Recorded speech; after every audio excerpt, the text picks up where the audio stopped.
viewers and subscribers. Welcome to another episode.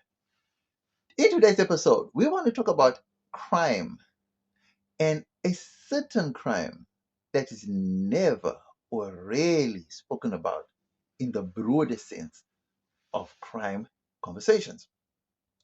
Let me know what you think about this topic in the comment section below. Don't forget to like, comment, share, and subscribe to the channel. You know, we family, right? Holler.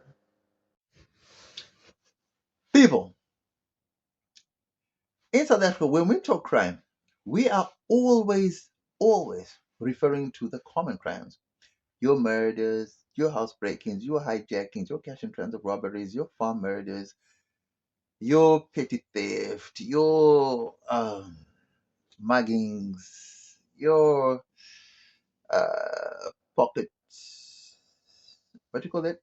Pocket theft, pickpocketing, yeah, pickpocketing, shoplifting, looting, building hijackings, the everyday run of the mill, what I would like to call your black crimes, the crimes where black people are dominant in, the crimes that really focus on, I would like to think, survival for the most part, because I think that most crimes committed by most black people are economic and for survival purposes. It's because of poverty and lack.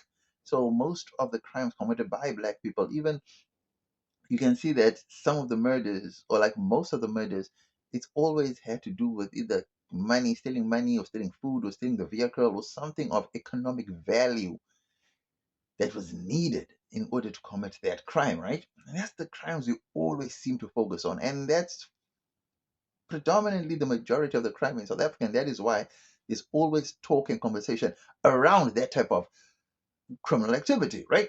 And duly so. I mean, it does warrant the conversations that it heralds, because obviously that type of crime, or those type of crimes, are spiraling out of control. And those crimes are in your face because they happen every single day. They happen on camera.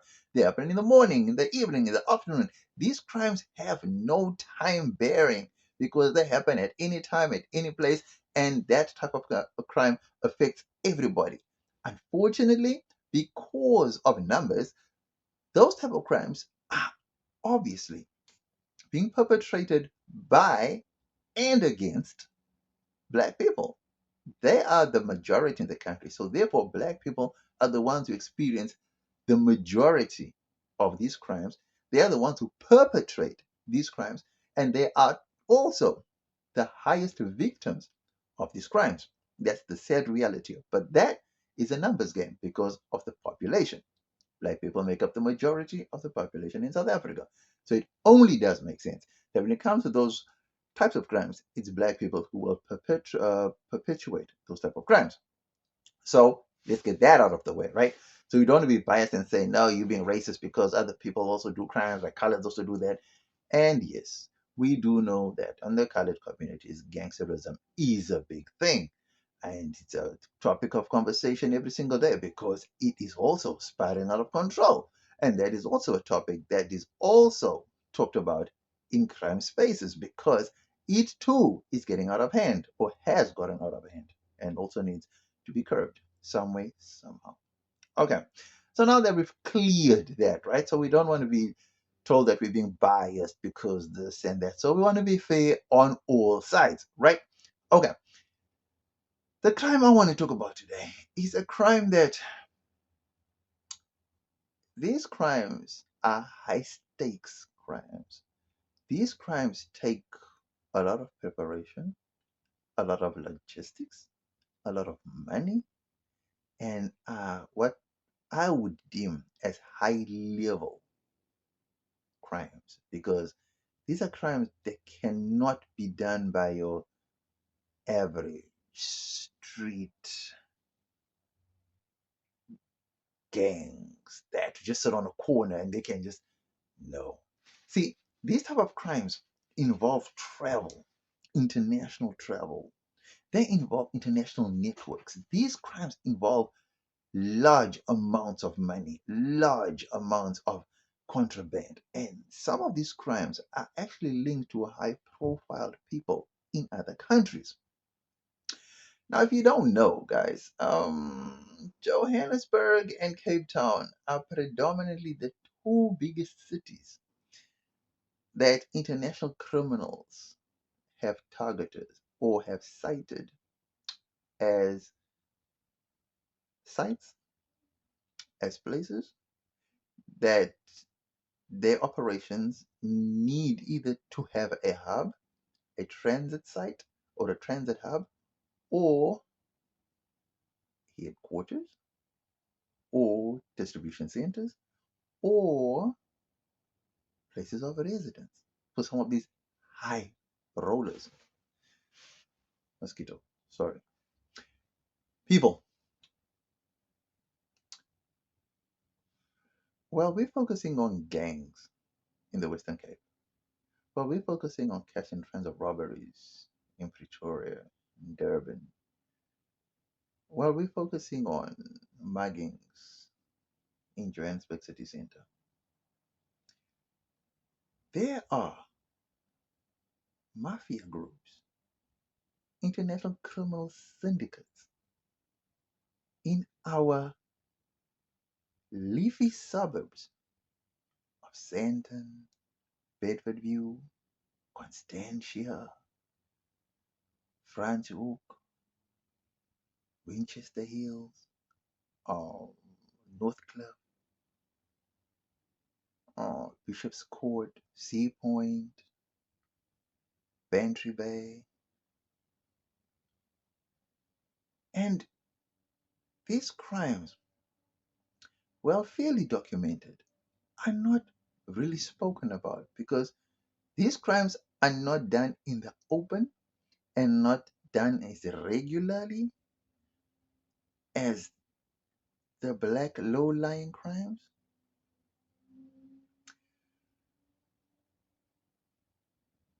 The sad reality is this, right? We have a lot of, I wouldn't say a lot, but there's a fair amount of foreign-owned businesses in South Africa, especially in the nightclub scene, right? What I like to call the nighttime economy. You see, South Africa has a bustling nighttime economy. Cape Town has a thriving nighttime economy. A lot of these nightclubs in South Africa, or in Cape Town to be precise, right? And when I say nightclubs, I'm not just only meaning nightclubs as in drinking clubs, dancing clubs. I'm also meaning strip clubs are owned by foreigners, right? And these foreigners have links to international syndicates who launder money, who deal in contraband, illicit products. There are people who need to move money from country to country. There are people who need to clean dirty money. And this is where places like the clubs that are owned by these foreign syndicates or people who are linked to foreign syndicates are operating. Now, the funny thing is this, right? We have fugitives from other countries living in South Africa, owning companies in South Africa. Is the government aware of these people being fugitives in their own countries? Is the government complicit? Is the government turning a blind eye because there's money being made? Or is it a case of, well, we don't know it, we don't see it? Or is it a case of, well, he's wanted by his country of origin or his country of birth, he's not wanted here. So as long as he's pumping money into the economy, the local economy, he or she is more than welcome to stay scot free, crime free. The sad reality of life is that we always tend to give the benefit of the doubt when it comes to economics and to money. I always feel like when we have monies to be spent or monies to be made, money always takes precedence over everything else. Profits before people. Now it's sad that we have to go through such a system where governments always put profits above people. It's sad, but that's the reality. Because at the end of the day, money, profits is what generates economies or what actually drives economies.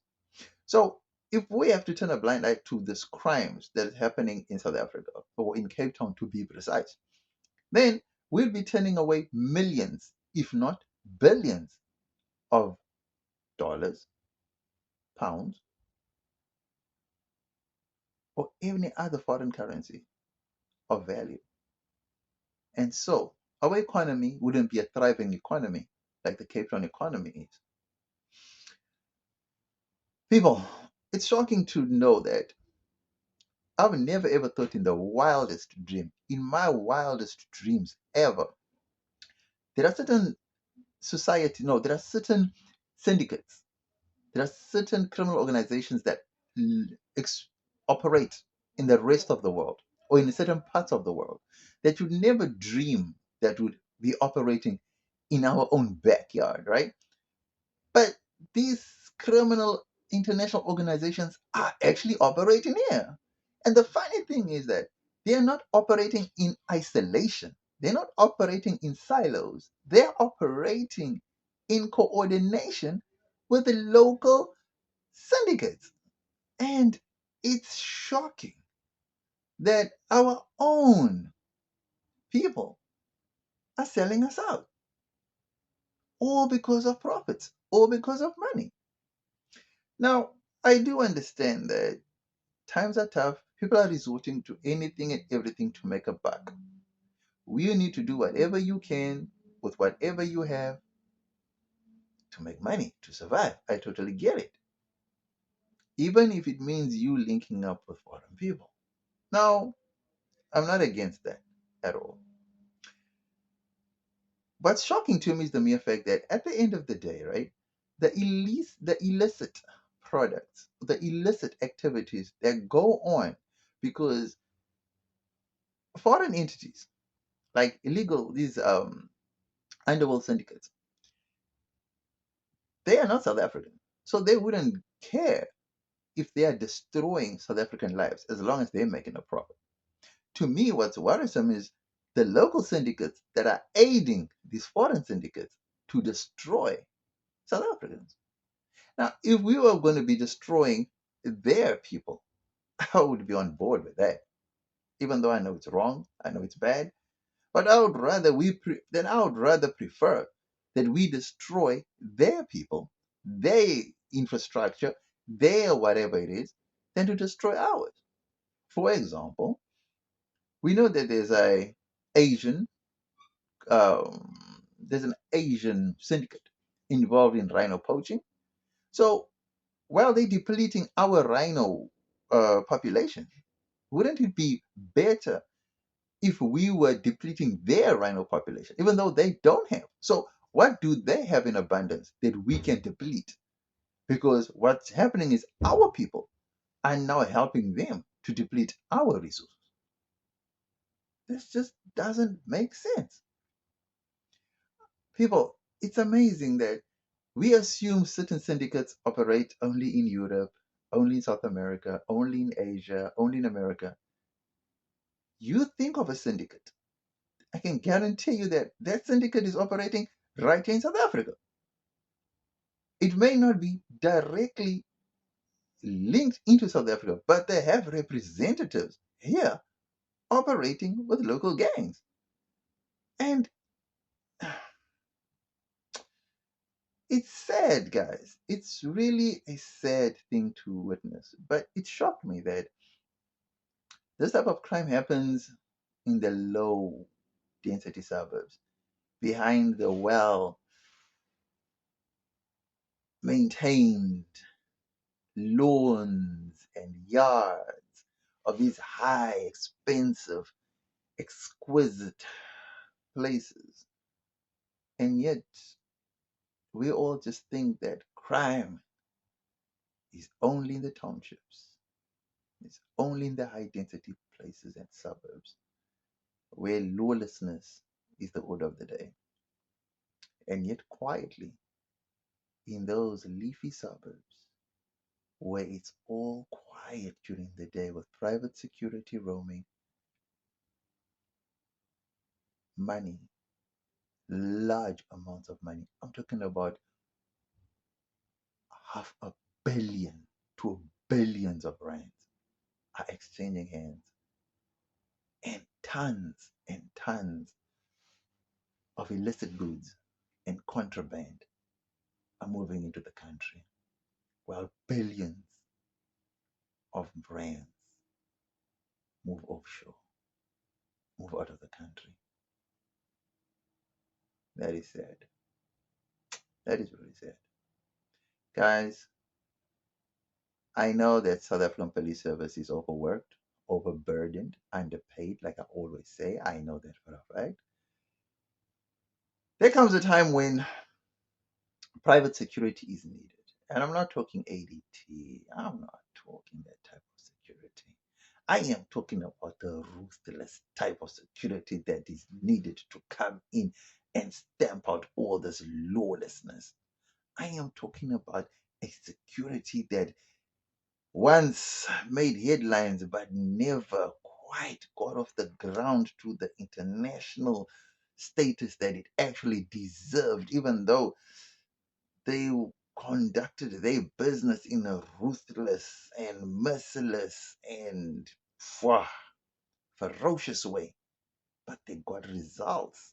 That was the main thing. And even though in getting those results, they left behind many um, injured, innocent civilians in their wake. But when ruthlessness and lawlessness becomes the order of the day, that should be met with that should be met with brutal force. And there's only one type of company that I could think of that had or has that type of capability to stamp out crime in its wake in South Africa. And that company is a private military company by the name of Executive Outcomes. Yeah, I must make a video on executive outcomes. If you don't know about executive outcomes, please go on YouTube. There are videos on executive outcomes, what they did, who they are, how they operated. Man, that story is one for the history books. Guys, they are the pioneers of what we now know as Blackwater, the Wagner Group. It was actually Executive Outcomes who were the first private military company in the world. They came up with a blueprint for that. I think South Africa needs a private military company. I really do think so, to combat the crime levels that we are now facing in South Africa, especially in the Kruger National Park, because I really think poaching is also out of control there. So yeah, we need something like that. People, let me know what you think about this video. Was it on the money or did I totally miss it with this one? Don't forget to like, comment, share, and subscribe to the channel. You know we family, right? Holler.